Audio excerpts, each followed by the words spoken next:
Are the Ones by Robert.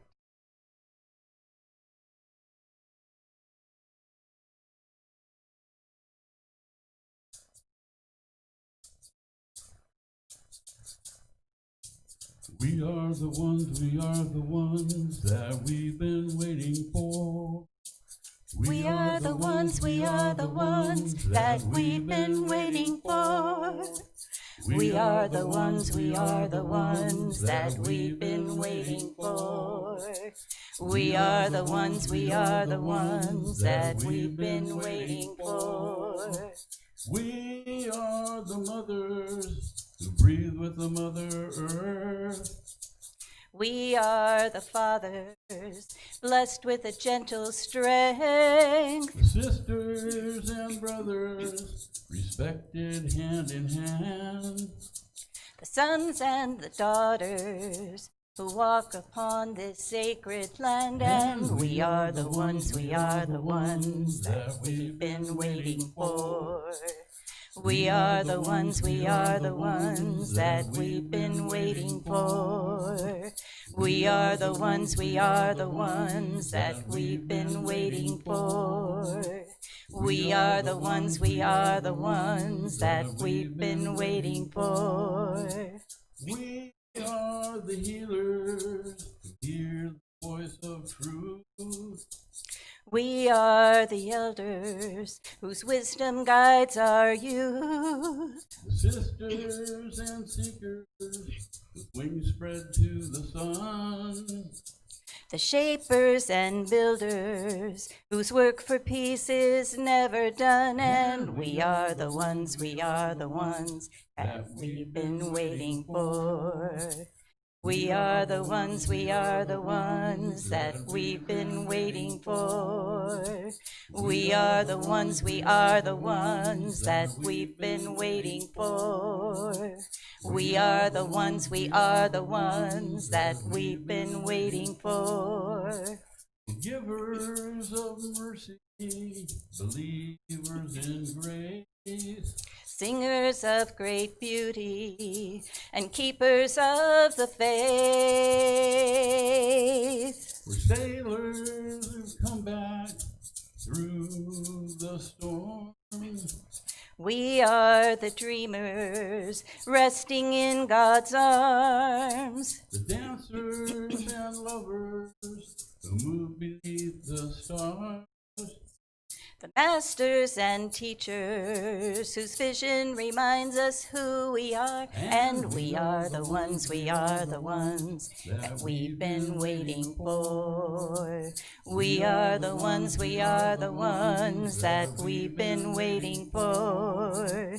We are the ones that we've been waiting for. We are the ones that we've been waiting for.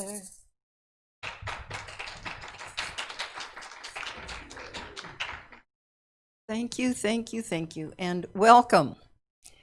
Good morning. Well, let's begin this morning by saying the Lord's Prayer. You'll join me. Our Father, which art in heaven, hallowed be thy name. Thy kingdom come, thy will be done, on earth as it is in heaven. Give us this day our daily bread, and forgive us our debts as we forgive our debtors. And leave us not in temptation, but deliver us from error. For thine is the kingdom, and the power, and the glory forever. Amen. Two announcements. Good. We have some interesting speakers coming up in the next few months. Be sure to join us, whether you wander in and sit in the back of an almost empty sanctuary, or you join us in the sanctuary of your heart and you're online. As many of you are aware, dealing with the effects of COVID-19 has created a challenge for some families to supply themselves with food. And our food pantry has had more requests than usual. So if any of you can assist, you could drop off non-perishable foods. Don't bring in that overripe banana. Canned, packaged things, dry things like noodles and such are great. You can bring them into the church office. Jackie's here on Tuesdays and Thursdays, 10:30 to 12:30 for any number of things. Or you could drop a bag at the back of the fellowship hall, or you could bring them in on a Sunday morning if you're stopping by, and we have a box in the back. So let's remember to support people who are having some challenges with just the simple, basic thing of keeping food on the table.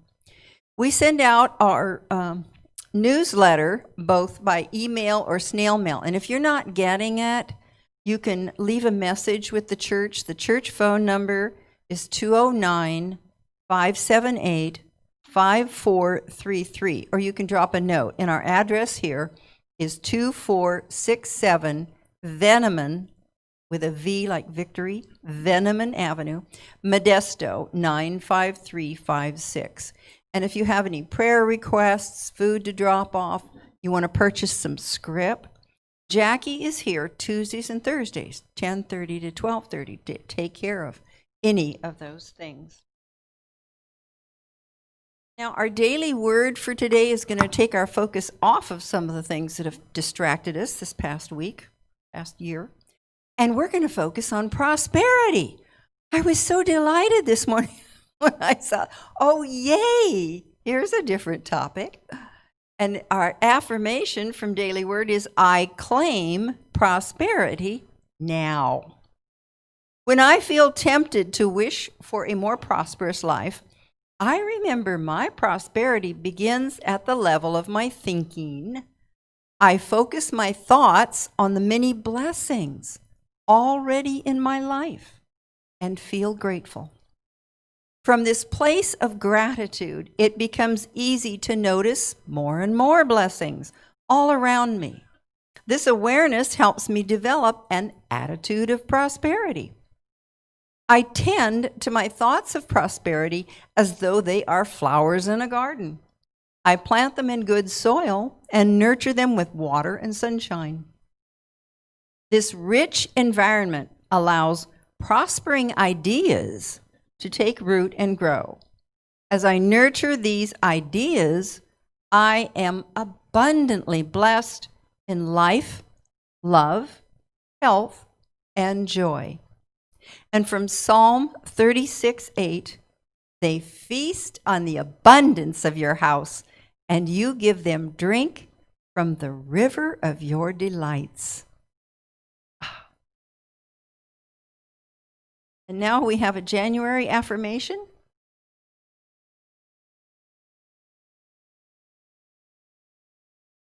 All righty, let's all say together, my mind is steady, unwavering in spiritual strength. And now, okay, prayer box, I can't reach it, it's in the back. We have a prayer box in the back, and we accept prayer requests in any number of ways now. You could email us, you can write a note, you can stop by and leave something with Jackie. And we have a prayer team that works on your prayer requests for a full month and then sends them on to Silent Unity, and they pray for them for another month. We know that prayer is effective. It's extremely powerful. The founders of Unity taught that, demonstrated it. It wasn't just talking, air and pie in the sky sort of thing. Prayer is very, very effective. And so we're going to join together right now in consciousness, and we can think of a prayer box. The things that are concerning us, think about, we've written them down, or we've put them on a note in our mind, and we've let go. We're turning all of our concerns, all of our requests, everything on our mind, we're letting go to place it in the hands of God. Place it in the prayer box. Put it in a release jar in your house.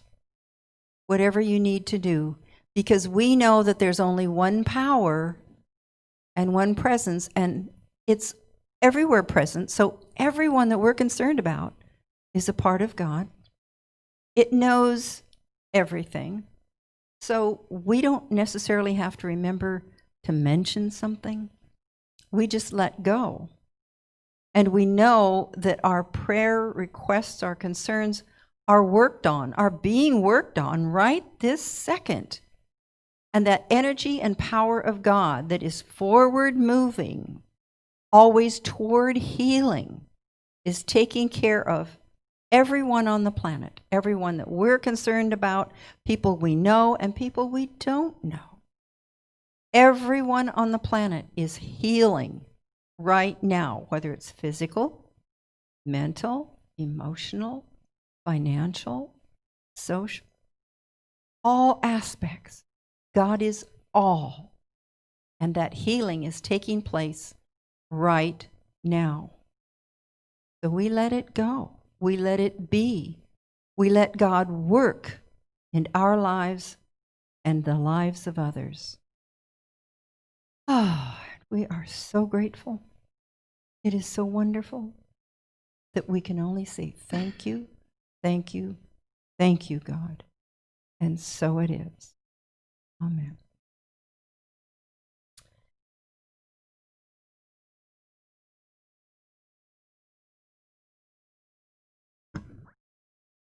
Now we're preparing for meditation.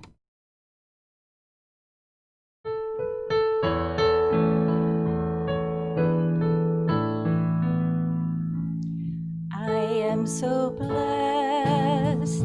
I am so blessed. I am so grateful for all that I have. I am so blessed. I am so blessed. I am so grateful. I am so blessed. I am so blessed. I am so blessed. I am so grateful for all that I have. I am so blessed. I am so blessed. I am so grateful. I am so blessed. I am so grateful. I am so blessed.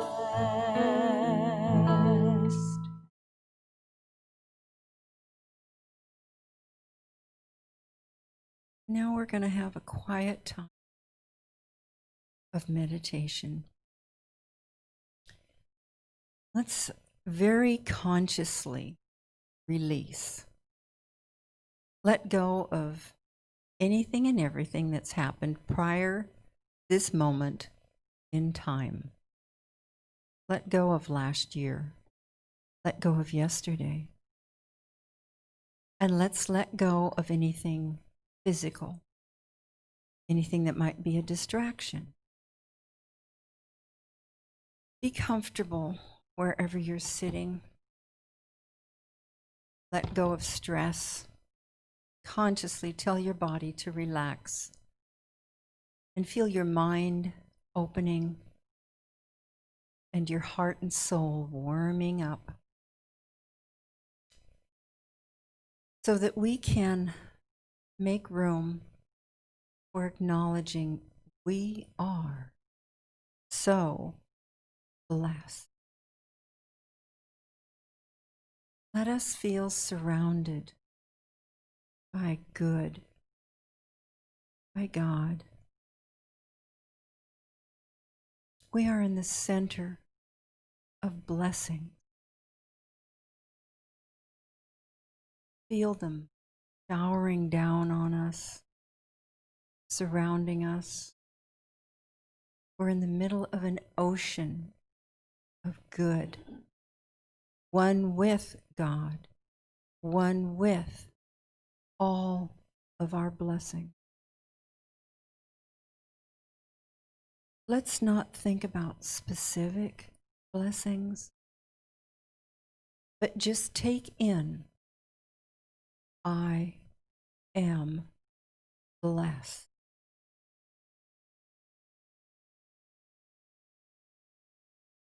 I am blessed.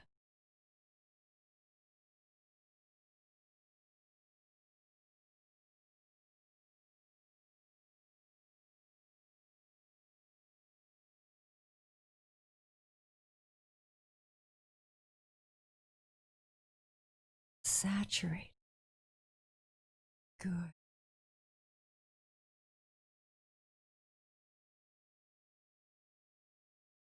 Feel the love, support of God.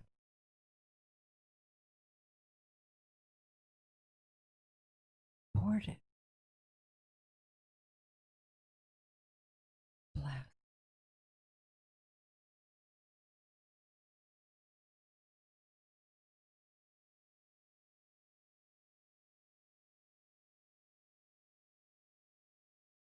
This world bless.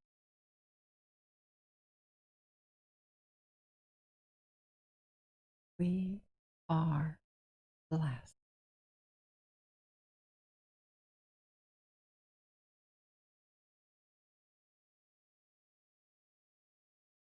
Soak it up. Keep it in your heart so that you know it's yours to draw on.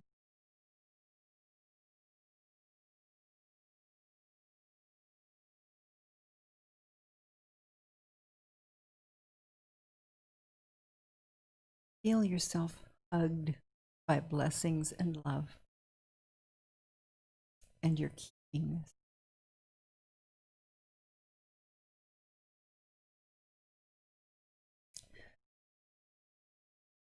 Take a nice deep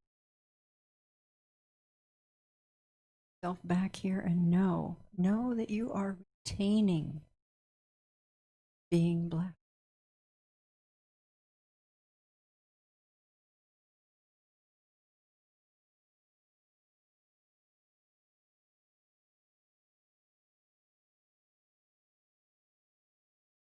This morning I'm going to talk about train your brain. When I start with, I read a good book the other day, some of you get the giggles because I'm always reading. This time it was a new book about how our brains work, and I read information that supports what we teach in Unity. The book is Live Wired, The Inside Story of the Ever-Changing Brain by David Eagleman. I saw this book advertised before it was released, and I noticed that it was about the brain and how we think. Then I saw that it was written by a professor at Stanford who teaches neurobiology. I have a granddaughter studying neurobiology, and she had wanted to go to Stanford, but I hadn't won the lottery. So she's at Davis, and I figured the book might be of interest to her. So when it arrived, I found it was very readable. The author accurately describes the brain and functions with medical terms, and, bless his heart, he gives great examples that allow the layman a better understanding of how our brain works. The first explanation that caught my attention was the need for repetition. As Professor Eagleman explained how we learn, how memory works, he illustrated how we can manage to learn something and keep it. He gave the example of a pathway through the forest. The first time we walk through a dense forest, we're fighting weeds and brush, and we're pushing down small trees, and we're barely making a dent. The next few people that go through push down the grass a bit more, until, by the 100th person, there's a pathway noticeable through the forest. In a year, there is a well-beaten dirt pathway that's easily followed. So it is with our brain. We want to change our thoughts, start a new habit, establish a positive pathway. So the first few times that we repeat an affirmation, a prayer, practice meditation, it's a challenge. It's new. It doesn't make a big impression. But when we continue saying an affirmation daily, the same prayer enough times to commit it to memory, make that path through the forest, it gets easier. This is why you hear suggestions to say an affirmation repeatedly. Not like a parrot or a broken record, but mindfully, often. The more repetition, the more stable is the pathway in the forest and in our brain. And the author spoke of memory retention. When we repeat something often enough over a long period of time, it remains longer. And it's well established in the memory bank of our brain for us to make a withdrawal when we need it. When I watched an episode of The War, the World War II documentary by Ken Burns, it's a great documentary and it's sometimes difficult to watch, there was a veteran who spoke of times when he was in a foxhole with bullets flying overhead. He said, all I could think of to pray was the Lord's Prayer. And I thought, well, that is because he said it so many times when he was young and impressionable, and then he repeated it over the years. How great that he had something to pray. Now, you might prefer to say a prayer that is original, covers the specific situation, and trauma and shock mess up your brain. And they wipe out a lot of memory, especially short-term memory. So your mind goes deep to pull out something that's deeply entrenched, like the Lord's Prayer. If you've read some Psalms to learn, the 23rd Psalm, for instance, the Lord is my shepherd. That might be a good one to recall in a time of danger. Or Psalm 91 that says, he will deliver you from the snare of the fowler and from deadly pestilence. Think COVID-19.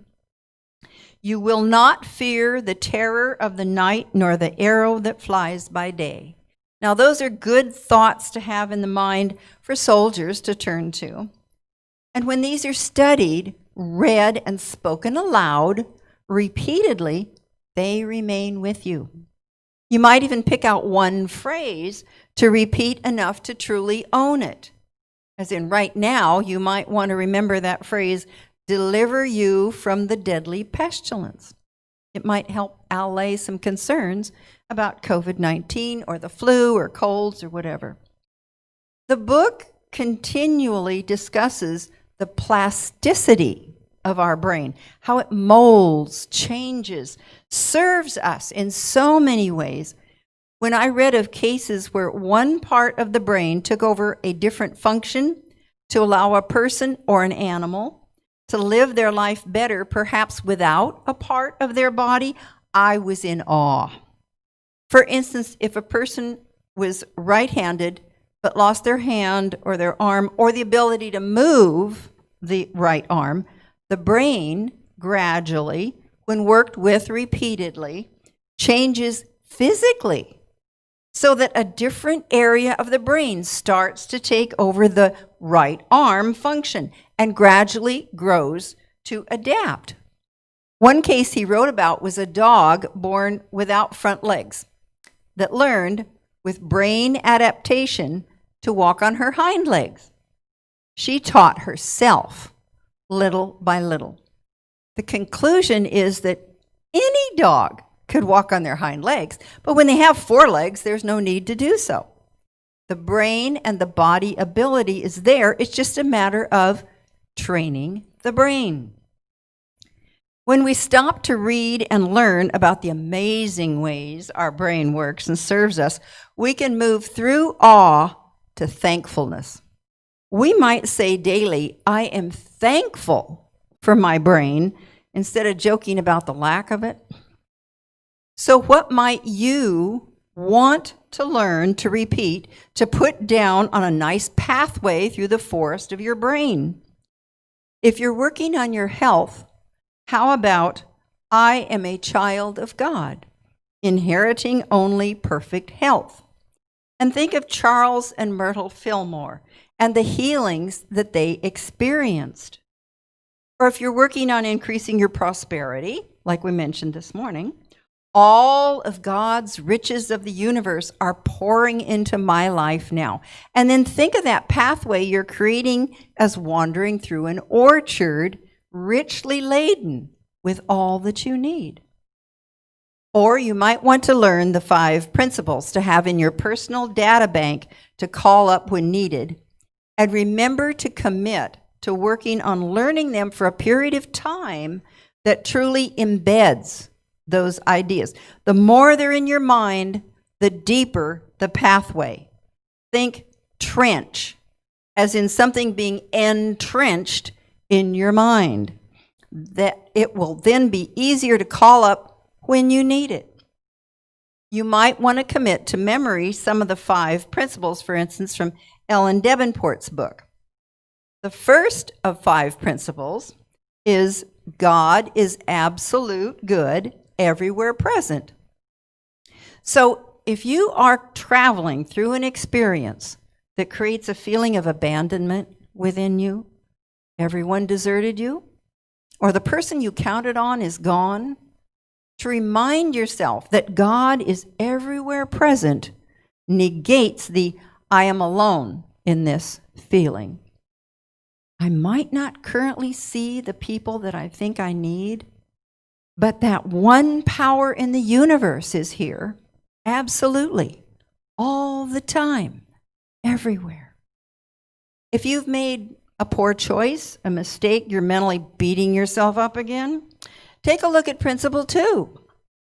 Human beings have a spark of divinity within them, the Christ spirit within. Their very essence is of God. Therefore, they are also inherently good.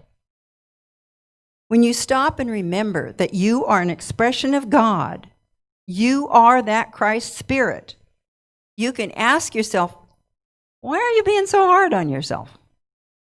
What false beliefs have crept in? Where did your thinking go astray? And consider the depth of who you are and how you have the answers to life's challenges within you. And relax. Feel your oneness with all that God is and allow answers and directions to carry you through the current experience. Principle 3 is a resource when you're facing difficulties and therefore all the more useful to have deep in your mind to call up. It is human beings create their experiences by the activity of their thinking. Everything in the manifest realm has its beginning in thought. And when we're facing an unpleasant experience, it's not unusual for our reaction to be, what? I didn't want this. Why would I create this? I didn't think this, honest. Well, sometimes the answer is not immediately forthcoming. And if we can drop any fear-based resentment and anger against the current experience, and instead ask, why did I create this? Or why did I create my participation in it? Or why did I create being affected by this? What have I to learn from this experience? What is the lesson here for myself and for others around me? What can I do to alleviate problems for myself and others? I have asked those questions when going through especially painful times, and I found that weeks, months, or sometimes years later, the answers came. At the very least, when someone comes to me and is going through hard times of some sort, I can truly say, I understand. I went through that, or something very similar. So I have more empathy because of my experiences. And when I've worked to survive and pull out of an experience, I have learned something that I can share. When we go through shock, trauma, a major setback, that really impresses our brain. And shock and trauma can erase that short-term memory. So, as you traverse a challenge, pay attention. Pay attention to what's happening. Pay attention to what you can do for yourself What helps you? What is getting you through? What works? Even take notes. There was one time when my life was overly traumatic for a long time. I thought, I'm going to write a book. If nothing else, take notes, because you can add to memories being stored of what carried you through. Where did you find strength? And you can draw on those in the future. Oh yeah, this is just like when I went through such and such, and what worked, and what can you tell someone else who's going through something like that? You can help yourself and others in the future.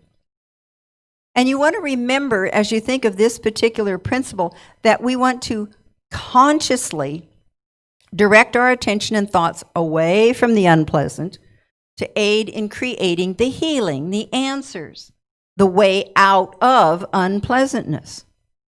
And we might remember that Paul advises us in Philippians 4:8, this is one of my favorites, whatsoever things are true, whatsoever things are honest, whatsoever things are just, whatsoever things are pure, whatsoever things are lovely, whatsoever things are of good report, if there be any virtue, if there be any praise, think on these things. In other words, shift our focus onto the good, onto God, away from the negative. What we focus on is the experience that grows. So what do you want to increase? Good. Principle 4 might be one to choose if you want just one thing to memorize, to draw on in the future. It is prayer, is creative thinking that heightens the connection with God-mind, and therefore brings forth wisdom, healing, prosperity, and everything good. Bringing this to mind can head you in the direction of saying a prayer that is familiar and comforting. And remember that healing, that word healing, covers every type of situation, more than only physical. And we may not know what the healing or the answer is. We just let go. Remember, prayer works. It is directing our co-creating. God knows what the best healing is for all involved. And we can find comfort and strength in that. We don't have to figure it out. Principle 5 is knowing and understanding the laws of life, also called truth, are not enough. A person must also live the truth that he or she knows. So in the midst of a major event, you can dredge this up from brain bottom and ask yourself about the truth. So often an experience seems overwhelming. It's like we're enveloped in smoke. So if we part the smoke, what are the truths? What are the facts? That someone is ill, or that someone has passed on, that there has been a loss, a shock of some sort in your life. Dig out the basic facts and start to handle them one by one with help if needed. Don't be afraid to ask for some help.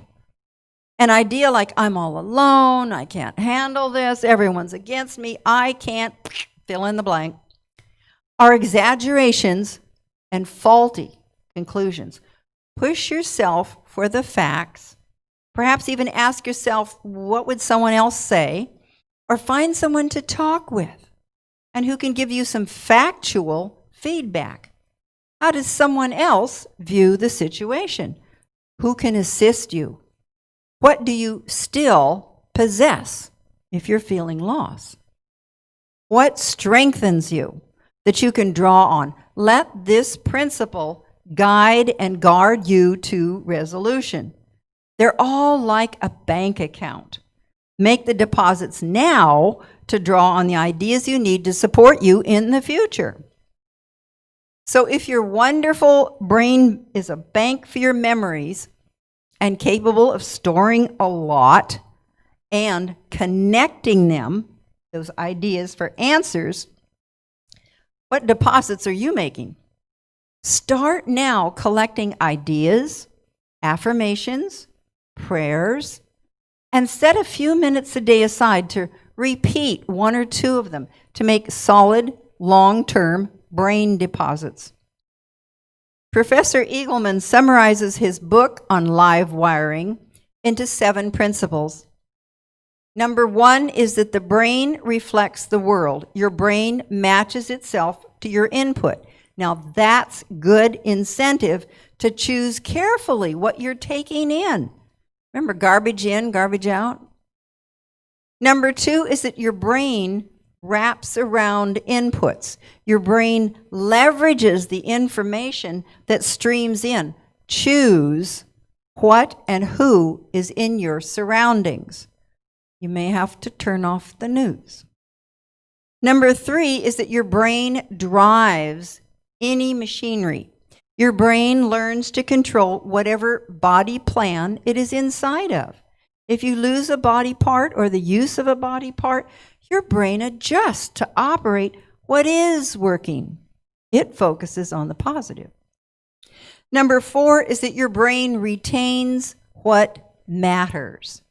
It distributes its resources based on relevance. Now, this lets us know that we might want to tell our brain, hey, this is important to aid in retaining something.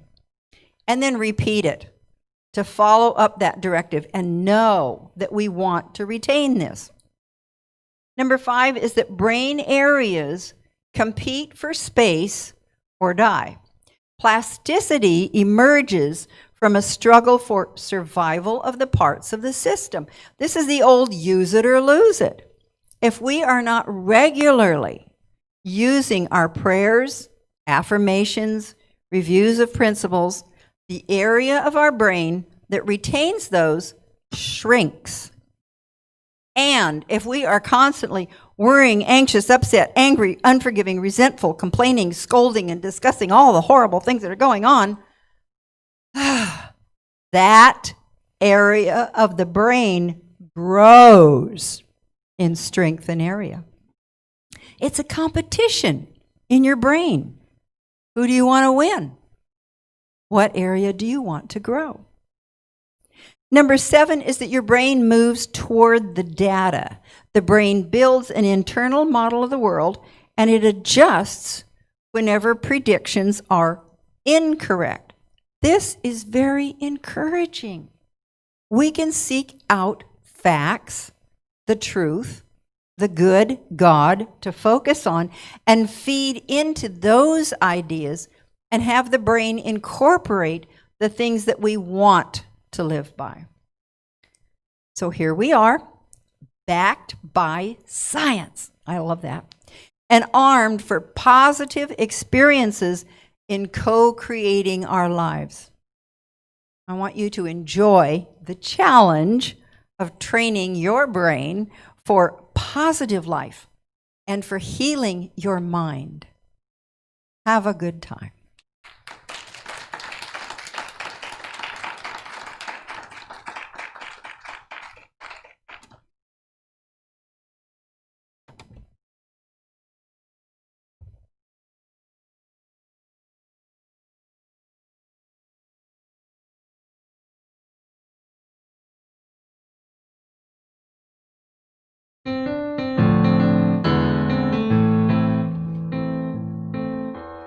I am the thinker who thinks the thought that changes the things that shape my life. Who thinks the thought I have the power to change my life.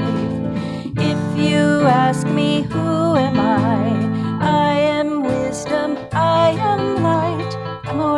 More than meets the eye. I cannot be defined. I am the thinker who thinks the thought that changes the things that shape my life. I am the thinker who thinks the thought I have the power to change my life. If you ask me what am I am beauty, I am joy. I am more than meets the eye. I cannot be defined. I am the thinker who thinks the thought that changes the things that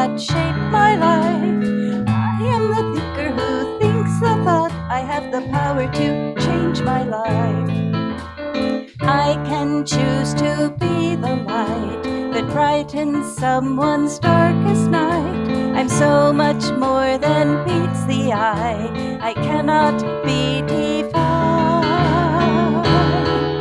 'Cause I am the thinker who thinks the thought that changes the things that shape my life.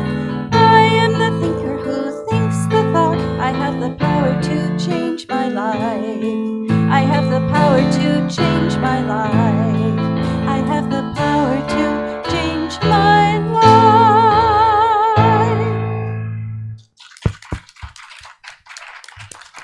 Amen. Second sermon. Thank you.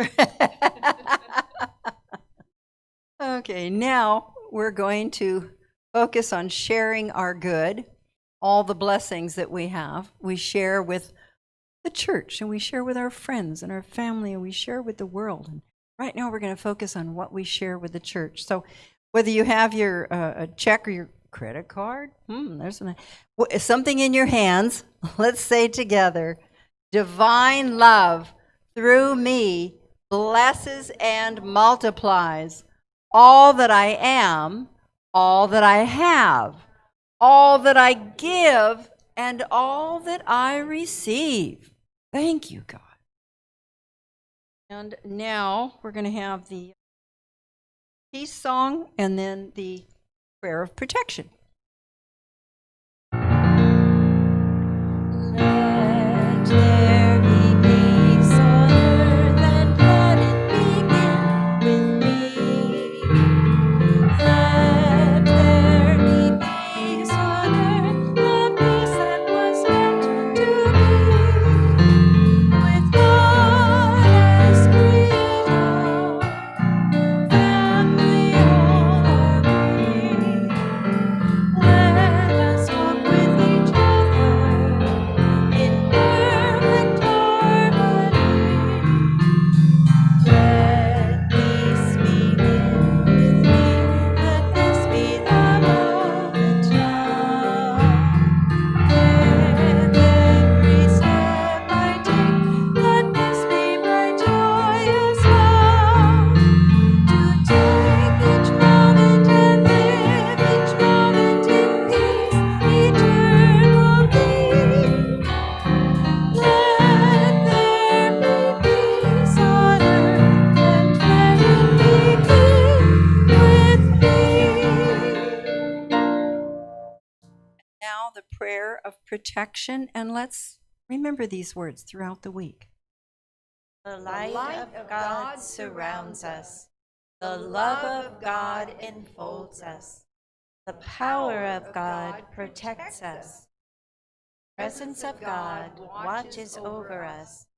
Wherever we are, God is, and all is well. Have a wonderful, wonderful, blessed week.